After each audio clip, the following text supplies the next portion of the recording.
اللہ کے حبیب صلی اللہ علیہ وسلم کی خدمت میں ایک شخص حاضر ہوا اور اس نے اذن جہاد طلب کیا. حضور میں جہاد پہ جانا چاہتا ہوں, مجھے اجازت مرحمت فرمائیں. حضور نے فرمایا احیٌ والداک, کیا تیرے والدین زندہ ہیں؟ قال نعم, عرض کی ہاں حضور میرے والدین زندہ ہیں. قال ففیہما فجاہد, کہا جا ان کی خدمت کر, یہی تیرا جہاد ہے. ماں باپ کو بلکتا ہوا چھوڑ جائے اور آپ جہاد پہ چلا جائے, ماں فالج میں گری ہوئی ہے اور بیٹا تبلیغی گشت پہ چلا جائے, باپ تڑپ رہا ہے اور بیٹا پیر کی چوکھٹ پہ جھاڑو دیتا پھرے, اللہ راضی نہیں ہوگا. میں سچ کہتا ہوں, اپنے بھی خفا مجھ سے ہیں, بیگانے بھی ناخوش, کہ میں زہر حلاحل کو کبھی کہہ نہ سکا کند. بات وہی کہتا ہوں, سمجھتا ہوں جسے حق. نئے ابلہ مسجد ہوں, نئے تہذیب کا فرزند. محمد عربی صلی اللہ علیہ وسلم سے بڑا پیر کون ہو سکتا ہے؟ لیکن حضرت وہ ویسے کرنی نہیں آ رہے. آقا کریم اپنے بٹن کھولتے ہیں اور کرن کی طرف, یمن کی طرف رخ کر کے لمبی سانسیں لیتے ہیں اور کہا میں رحمان کی خوشبو پا رہا ہوں. ایک دن صحابہ نے پوچھا بندہ نواز, جس کے لیے تڑپتے ہو, جس کی ٹھنڈی ہوائیں آپ کو آ رہی ہیں, وہ آپ کا بڑا پیار کرنے والا ہے. کہا ہاں میرے سے بڑی محبت کرتا ہے. تو کہا پھر اتنی محبت کرتا ہے تو یمن تو دور نہیں ہے. بلال حبش سے آ گیا, سلمان فارس سے آ گیا, سہیب روم سے آ گیا, اور وہ یہاں یمن سے نہیں آ سکا. فرمایا اس کی بوڑھی اور نابینا ماں ہے جس کی خدمت اس کو نہیں آنے دیتی. اللہ اکبر. اب حضرت اویس کرنی نہیں آئے لیکن خیر التابعین کہلائے. آئے نہیں لیکن حضور ان کی یاد میں تڑپ رہے ہیں. اللہ, بلکہ حضور نے فرمایا کہ کوئی جائے اویس بن عامر کو ملے, اور جب ملے تو اس کو کہنا میری امت کی بخشش کی دعا کرے. جو ماں باپ کی خدمت کرتا ہے, اس سے ثابت ہوا اس کی دعائیں قبول ہوتی ہیں. میں نے ایک روایت میں پڑھا ہے کہ جو آدمی روزانہ اپنے والدین کے لیے دعا کرے, والدین زندہ ہوں تب بھی, والدین فوت ہو گئے ہوں تب بھی, یہ عادت بنا لے, روزانہ ماں باپ کے لیے دعا کرے, ساری زندگی اس کے رزق میں بے برکتی نہیں آئے گی. اللہ اس کو رزق کی فراوانی عطا کر دے گا. اور جو والدین کے لیے دعا نہیں کرتا, اللہ تعالیٰ کی رحمتوں سے محروم ہو جاتا ہے. حضرت ابو ہریرہ رضی اللہ تعالیٰ عنہ جب بھی ہاتھ اٹھاتے تھے تو یہ دعا کرتے تھے, اللہم اغفر لابی ہریرہ ولأمی ولمن استغفر لہما. اے اللہ ابو ہریرہ کو بخش دے, حضرت ابو ہریرہ کی ماں کو بخش دے, اور قیامت تک جو ہم دونوں کے لیے بخشش کی دعا کرے اس کو بھی بخش دے. حضرت امام محمد بن سیرین ایک بزرگ ہوئے تابعی, جب بھی دعا کرتے تھے یہ دعا ضرور کرتے تھے, اے اللہ ابو ہریرہ کی بخشش کر دے. کسی نے کہا کہ تمہیں ابو ہریرہ رضی اللہ تعالیٰ عنہ ان کی ماں سے بڑی ہمدردی ہے. کہا ان سے جو ہمدردی ہونی ہے وہ تو ہونی ہے. انہوں نے کہا ہوا ہے اے اللہ ابو ہریرہ اور ان کی ماں کو بخش دے, جو ان کے لیے دعا کرے اس کو بھی بخش دے. تو میں دعا کر کے اپنی بخشش پکی کر رہا ہوں. تو والدین کے لیے دعا کرنا اللہ کی رحمت کو دعوت دینا ہے. تو فرمایا کہ جاؤ اویس بن عامر کو جانا اور جا کے اس کو میری امت کے لیے دعا کا کہنا.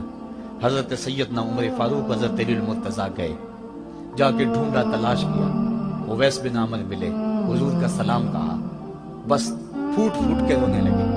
کہا بتاؤ میرے رسول کے لبوں پہ میرا نام کیسے آیا تھا, حضور میرا جب تذکرہ کرتے تھے کیسے کرتے تھے. یہ درد دیکھا تو بولے کہ کیا آپ اتنی محبت رکھتے ہیں تو پھر ملنے کیوں نہیں آئے حضور, اتنا جو پیار رکھتے ہیں تو زیارت کرنے کیوں نہیں آئے. تو حضرت اویس کرنی نے بات کی رخ کو بدلا. کہا تم نے میرے رسول کو دیکھا, تم نے میرے رسول کی زیارت کی ہے؟ کہا ہاں ہم تو صبح و شام وہاں رہے ہیں. کہا پھر بتاؤ حضور کے یہ ابرو جڑے ہوئے تھے یا کھلے ہوئے تھے؟ اب دونوں حیران ہو گئے.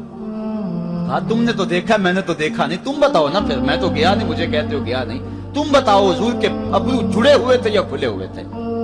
حیران ہیں. کہا حضور آپ ہی بتلائیے. کہا کوئی دور سے دیکھتا تو جڑے ہوئے نظر آتے, قریب آ کے دیکھتا تو کھلے ہوئے نظر آتے. یہ وہ ہے جو ماں کی خدمت کرتا رہا اور حضور کے دربار میں حاضر نہیں ہو سکا, لیکن حاضری اس کی تھی, وہ جہاں بھی تھا وہ نبی کے قرب میں تھا. تو اس لیے ماں باپ کی خدمت اتنا بڑا وظیفہ ہے. حضرت بایزید بستامی کہتے ہیں میں نے حق معاف کروا لی اپنی ماں سے, کہ ماں تیرے حق ادا کروں یا اللہ کے حق ادا کروں, تو مجھے اپنے حق معاف کر دے, میں اللہ سے اپنے حق معاف کروا لیتا ہوں, اپنی اللہ کو راضی کر دیتا ہوں. جنگلوں میں گھومتے رہے, 12 سال بیت گئے. ایک دن دوبارہ آئے, بستان کی سمت سے گزرے, خیال آیا چلو ماں کو سلام کر دیں. तहज्जुद का वक्त था, रात का वक्त था। दरवाजे पे खड़े रह गए कि मेरी माँ सोई होगी, मैंने कभी कोई खिदमत नहीं की माँ की, तो आप उठा के तकलीफ क्यों दूं। सारी रात खड़े रहे। जब तहज्जुद का माँ वक्त गुजरा तो नाली से पानी आया, समझ गए कि मेरी माँ तहज्जुद के लिए उठी है। दरवाजे के करीब हो गए तो माँ ने हाथ उठा लिए, कहा अल्लाह मेरा बेटा बा यजीद तेरी तलब में निकला हुआ है, मैंने उसे अपने हक माफ कर दिए, तू उसको अपना विसाल अता कर दे।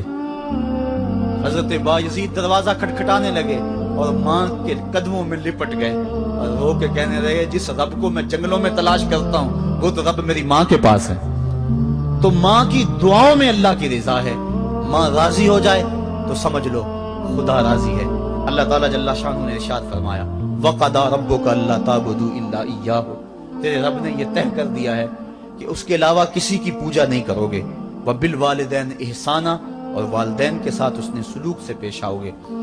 इम्मा यबलुगन्ना इंदकल किबरा अहदुहुमा औ किलाहुमा फला तकुल लहुमा उफ़्फ़िन वला तनहरहुमा, अगर तेरे पास दो या दोनों में से एक बढ़ापे को पहुंच जाए तो फिर उनके सामने तूने उफ भी नहीं कहना और ना उनको झिड़कना है और उनसे नरम लहजे में बात करनी है।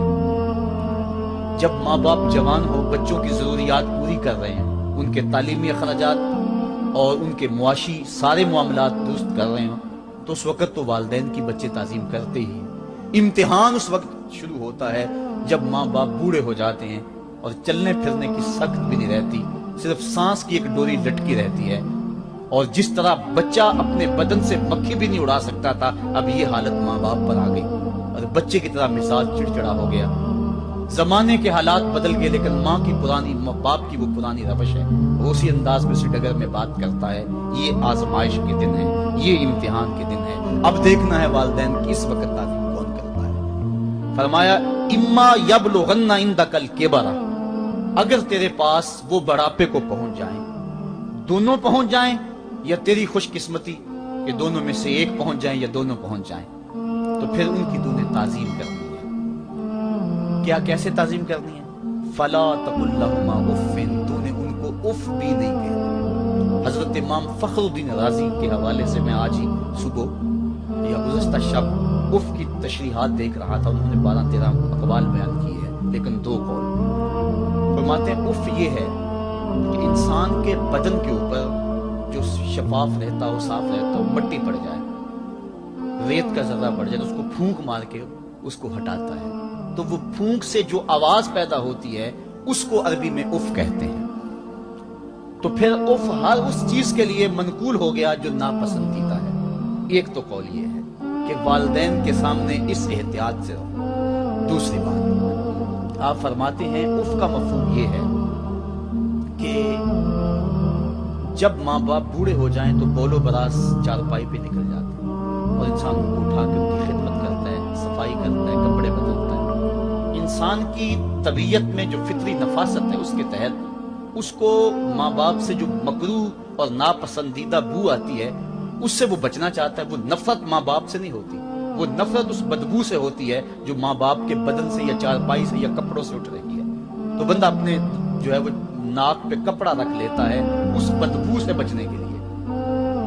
तो उफ के मफहूम को बयान करते हुए हजरत इमाम राजी कहते हैं कि इंसान को इस बात से भी रोका गया है कि तू अपने नाक पे कपड़ा रख के अगर उनको सफाई कर रहा होगा तो माँ बाप के नाजुक दिल पे कहीं ये बोझ ना आ जाए कि मेरा बेटा मुझसे नफरत कर रहा है।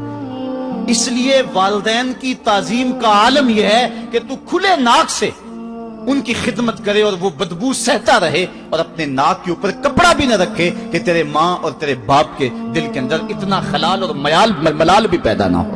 ये है उफ का जुमरा। हजरत इमाम हसन रज़ी अल्लाह तआला अन्हु ने सारी जिंदगी अपनी वालिदा हजरत फातिमा ज़हरा के साथ बैठ के खाना नहीं खाया था। एक दिन हजरत सैयदा फातिमा ने फरमाया कि बेटा मेरा जी चाहता है कि मेरे साथ तुम बैठ के खाना खाओ, लेकिन तुमने कभी भी मेरे साथ बैठ के खाना नहीं खाया, क्या वजह है इसकी? हजरत इमाम हसन फरमाने लगे, अर्ज करने लगे, अम्मी मैं इस डर से आपके पास बैठ के खाना नहीं खाता कि कहीं किसी लुकमे की तरफ आपकी नजर बढ़ जाए और मैं अदमे आगही की वजह से अपने हाथ को उस लुकमे के पे डाल लूं और ना जान सकूं कि इस लुकमे को उठाने का इरादा मेरी मां के दिल में पैदा हो चुका है और मैं अल्लाह की रहमतों से महरूम हो जाऊं, इस डर से मैं आपके साथ बैठ के खाना नहीं खाया करूंगा। यानी मां बाप की ताजीम का आलम यह है, उफ तक ना कहो।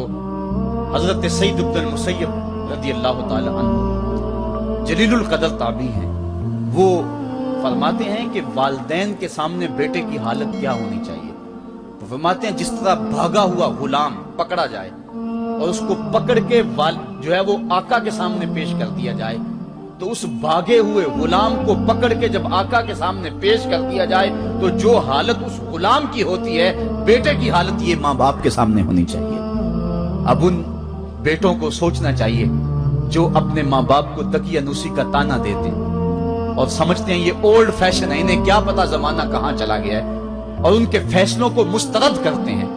उलमा ने इस बात को तफसील के साथ बयान किया है कि शरीयत के जो कतई ज़ाब्ते हैं, उन ज़ाब्तों और उन कवानीन को और उन मामलात में तो वालिदैन की फर्माबरदारी नहीं होगी, अल्लाह की अगर मासियत होती हो, लेकिन जो मामले शक वाले हैं वहां मां बाप के कौल को तरजीह दी जाए।